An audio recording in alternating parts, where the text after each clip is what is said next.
जिन्होंने घास की रोटी खानी मंजूर की, लेकिन विधर्मियों के सामने झुकना कभी मंजूर नहीं किया, उन राष्ट्र नायकों में महाराणा प्रताप का नाम आता है, छत्रपति शिवाजी महाराज का नाम आता है। जो लोग इन राष्ट्र नायकों को सम्मान नहीं दे सकते, वे किसी मानसिक विकृति के शिकार हैं और उनके उपचार की आवश्यकता है।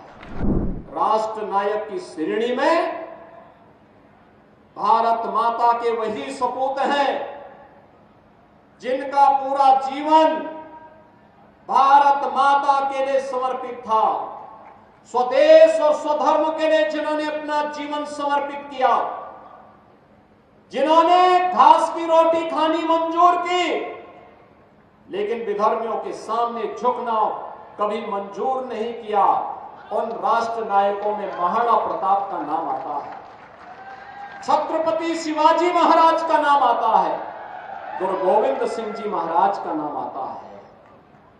बहनों और भाइयों, स्वतंत्र भारत में इन राष्ट्र नायकों का आदर्श हम सबकी एक प्रेरणा है और वही प्रेरणा के बल पर हम लोग कुछ कर पाते हैं। और इसीलिए हम कहना चाहते हैं बहनों और भाइयों, इन राष्ट्र नायकों का सम्मान हर हाल में होना चाहिए। जो लोग इन राष्ट्र नायकों को सम्मान नहीं दे सकते, वे किसी मानसिक विकृति के शिकार हैं और उनके उपचार की आवश्यकता है,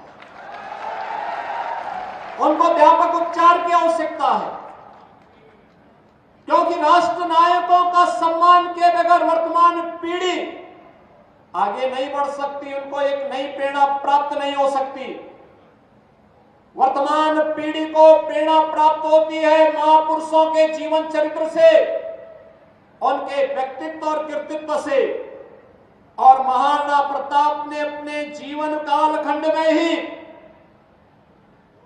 मेवाड़ राजवंश से जुड़े हुए वे सभी क्षेत्र जिन्हें कभी अकबर ने हड़पने की कुत्सित चेष्टा की थी, उन्हें वापस लेकर के अकबर को भी घुटने टेकने के लिए मजबूर कर दिया था। और इसीलिए तो हम कहते हैं कि नायक तो महाराणा है, महाराणा, अकबर नायक नहीं हो सकता। नायक छत्रपति शिवाजी महाराज हैं, जिन्होंने औरंगजेब को घुटने टेकने के लिए मजबूर किया और घुटते घुटते बेमौत मरने के लिए मजबूर कर दिया था। इसलिए नायक छत्रपति शिवाजी महाराज है, औरंगजेब नहीं हो सकता है। अगर आप इस वीडियो को YouTube पर देख रहे हैं तो चैनल को सब्सक्राइब करें और बेल आइकन दबाना ना भूलें। अगर Facebook पर देख रहे हैं तो चैनल को लाइक करें।